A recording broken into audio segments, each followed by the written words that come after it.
Munir tidak tahu bahwa tiket pesawatnya adalah tiket menuju kematian.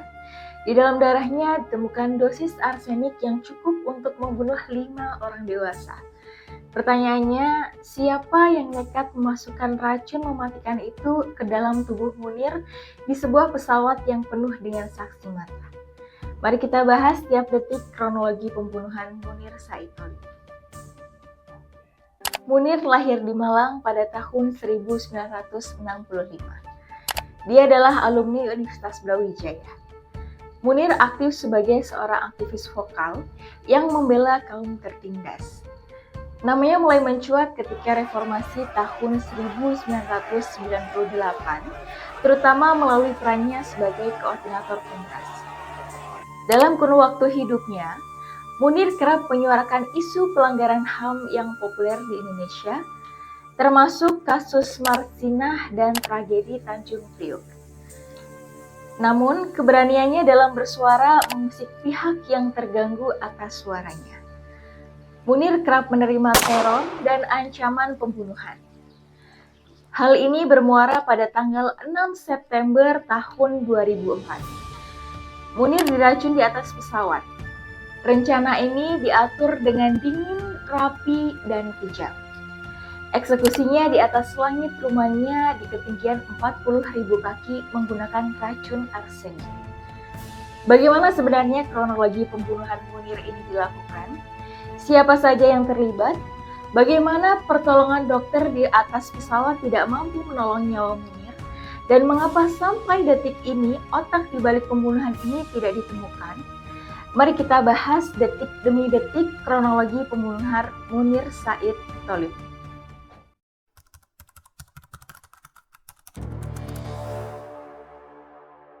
Senin 6 September 2004, pukul 21.00 waktu Indonesia Barat, Bandara Soekarno-Hatta.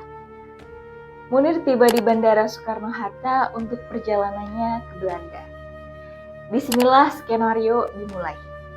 Polikarpus Budihadi Priyanto, seorang pilot yang saat itu sedang bebas tugas, menghampiri Munir dengan dalih membantu kenyamanan sang aktivis. Polikarpus menawarkan perpindahan kursi. Munir yang awalnya memegang tiket kelas ekonomi di kursi 40G, dipindahkan ke kelas bisnis di kursi 3K. Inilah kejanggalan awal pada kasus kematian Munir.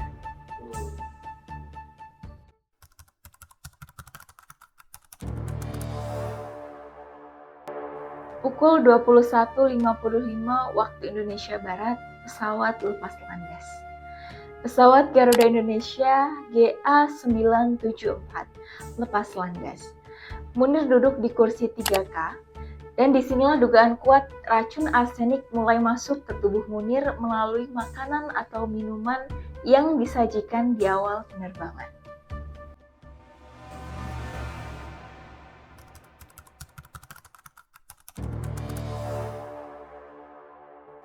Pesawat mendarat di Bandara Changi untuk transit.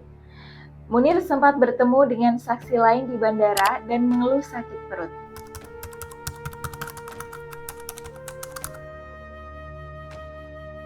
Pada pertemuan ini, Munir sempat meminum teh hangat untuk meredakan nyeri yang mulai menyerang.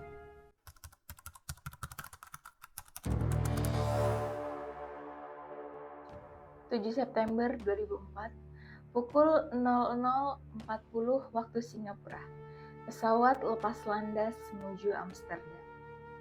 Pesawat melanjutkan perjalanan.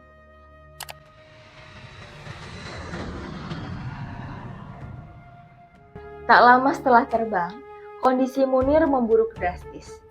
Ia mengalami muntah-muntah dan diare akut. Gejala yang dialami Munir ini adalah gejala keracunan racun arsenik. Arsenik adalah unsur kimia metaloid alami yang sangat beracun bagi manusia dalam dosis tinggi. Zat ini sering dijuluki sebagai racun yang tidak terlihat. Karena dalam bentuk bubuk atau cair, arsenik umumnya tidak berbau, tidak berwarna, dan tidak memiliki rasa, sehingga sulit dideteksi tanpa alat khusus. Berdasarkan jumlah temuan arsenik pasca autopsi, racun tersebut diduga kuat sudah mulai bereaksi terhadap dinding lambung Munir sejak fase transit. Munir kembali ke kursinya, namun rasa tidak nyaman di perutnya bukan lagi sekedar mual biasa, melainkan rasa terbakar yang sangat hebat.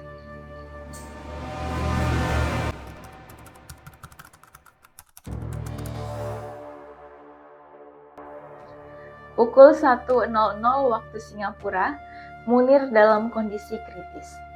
Pesawat kembali terbang menuju Amsterdam. Tak lama setelah take off, Munir mengalami diare akut dan muntah hebat.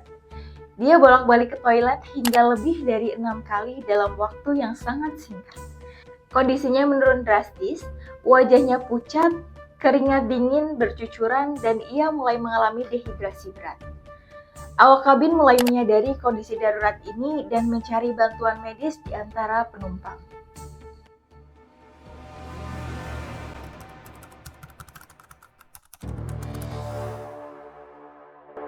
Pukul 3.00 waktu Singapura, pertolongan Dr. Tarmizi. Seorang dokter bernama Tarmizi merespon panggilan darurat kru pesawat. Dia menemukan Munir dalam kondisi yang sangat lemah. Dr. Tarmizi sempat memberikan obat diare dan menyuntikkan obat penenang agar Munir bisa beristirahat. Munir kemudian dipindahkan ke kursi di dekat pantry agar awak kabin bisa terus memantau kondisinya. Dr. Tarmizi mengira Munir hanya mengalami keracunan makanan biasa atau flu perut berat karena gejalanya yang sangat ringan.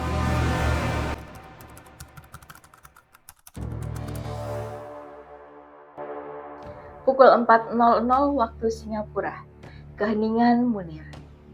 Setelah disuntikkan obat penenang, Munir tampak tertidur pulas. Selama 4 jam berikutnya, suasana kabin tenang. Awak kabin berasumsi bahwa obat yang diberikan Dr. Tarmizi bekerja dengan baik, dan Munir sedang dalam fase pemulihan melalui tidur. Di balik ketenangan tidurnya, arsenik sedang menyelesaikan tugas mematikannya. Racun ini mulai menghentikan fungsi jantung dan melumpuhkan sistem saraf pusat. Pernafasan Munir perlahan melambat hingga akhirnya berhenti total dalam kesunyian.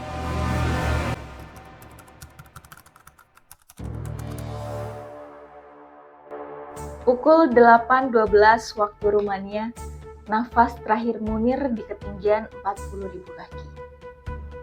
Sekitar 2 jam sebelum mendarat di Amsterdam, tepat saat pesawat melintas wilayah udara Rumania, seorang pramugari mencoba membangunkan Munir untuk menawarkan sarapan. Namun Munir tidak bergerak. Posisinya miring menghadap sandaran kursi. Saat diperiksa lebih dekat, mulutnya mengeluarkan sedikit cairan, namun nafasnya sudah berhenti.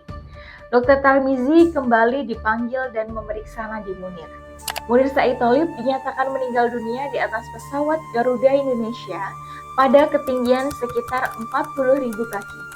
Jasad Munir kemudian ditutup dengan selimut dan dipindahkan ke area yang lebih tertutup hingga pesawat mendarat.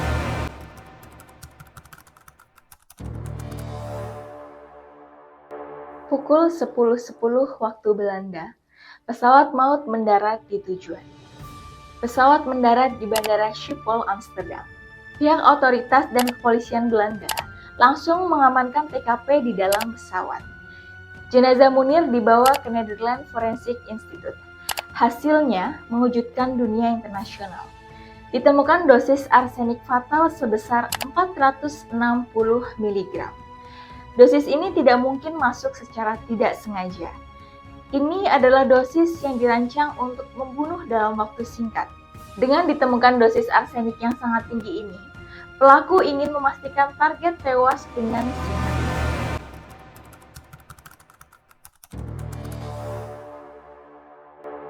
(13 September 2004), Munir pulang ke tanah air dengan peti mati. Jenazah Munir dipulangkan ke Indonesia dan dimakamkan di Kota Batu, Jawa Timur. Ribuan orang mengantarkannya ke peristirahatan terakhir. Namun, saat itu penyebab kematian resminya belum diketahui oleh publik. Spekulasi mulai bermunculan, mulai dari serangan jantung hingga penyakit mendadak.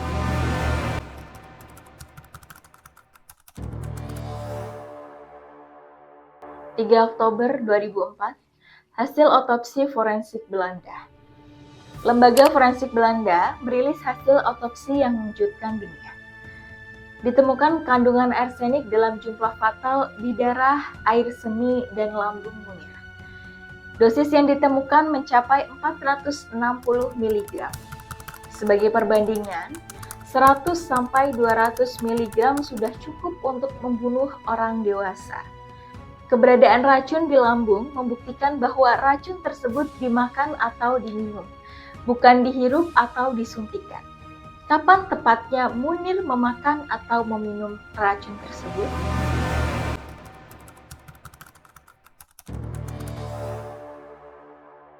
November 2004, pembentukan tim pencari fakta.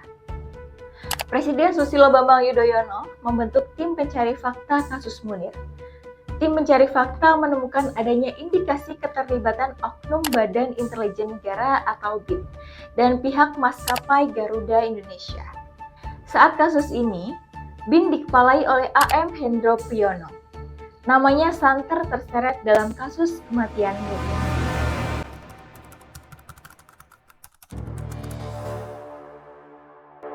Maret 2005, penahanan sang pilot Polikarpus Budihari Prianto.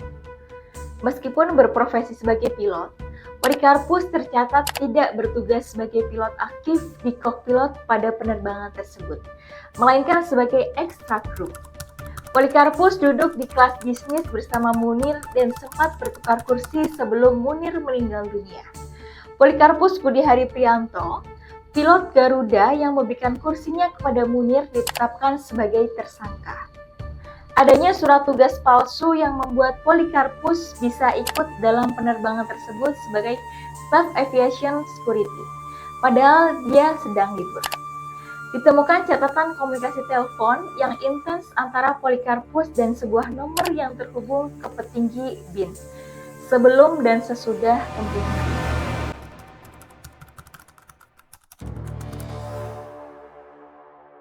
Desember 2005, vonis pertama.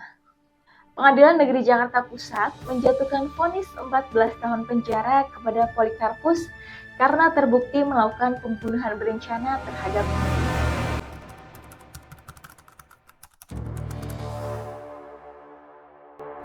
Periode 2007 sampai 2008, investigasi melebar ke arah struktural.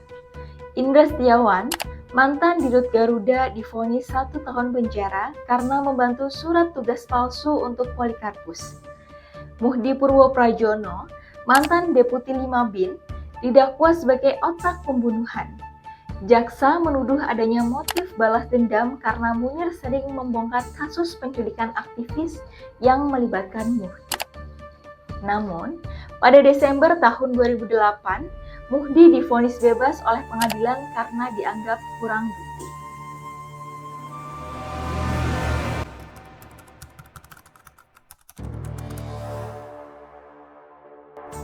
Kelanjutan kasus Munir hingga sekarang.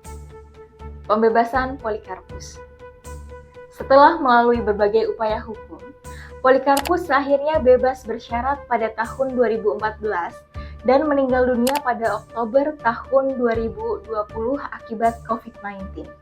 Dengan meninggalnya Polikarpus, satu-satunya saksi kunci lapangan telah tiada.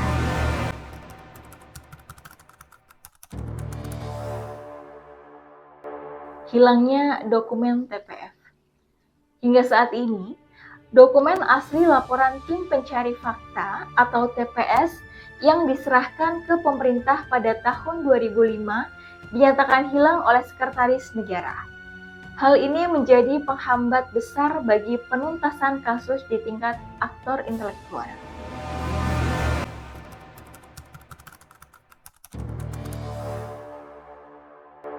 Apakah status hukum kasus Munir kedaluarsa? Menurut KUHP Indonesia, kasus pembunuhan memiliki masa kadaluarsa selama 18 tahun. Pada tanggal 7 September 2022, kasus ini seharusnya kadaluarsa. Namun, para aktivis HAM mendesak agar kasus ini ditetapkan sebagai kasus pelanggaran HAM berat yang secara hukum tidak mengenal masa kadaluarsa.